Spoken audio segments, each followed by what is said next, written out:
আমাদের এখানে যখন স্টুডেন্টরা আসছিল, যখন এই অবস্থা ঘটলো, তখন আপনারা জানেন, তারপরেও আপনারা আসতে পারেন নাই। আপনারা অজুহাত দিচ্ছেন, আপনারা অন্য কাজে ব্যস্ত ছিলেন। অন্য কাজ কবে শেষ হবে? এই প্রশাসন কবে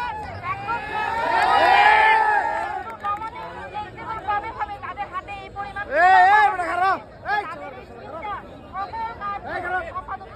কবে হবে সেটা? এই ঘটনা আবার হয়ে আবার আন্দোলন পর্যন্ত যাইতে হবে না, তার কি কোনো গ্যারান্টি আছে?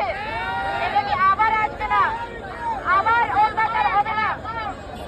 যখন আন্দোলন হয় তখন এসে তখনই আপনাদের প্রায়োরিটি থাকে, এরপরে আর প্রায়োরিটি শেষ হয়ে যায়। সবকিছুই আপনাদের মানে নিজের ক্যাটাগরিতে থাকে। হাই প্রায়োরিটি কখন আসবে? সবকিছুই একই প্রায়োরিটি হবে।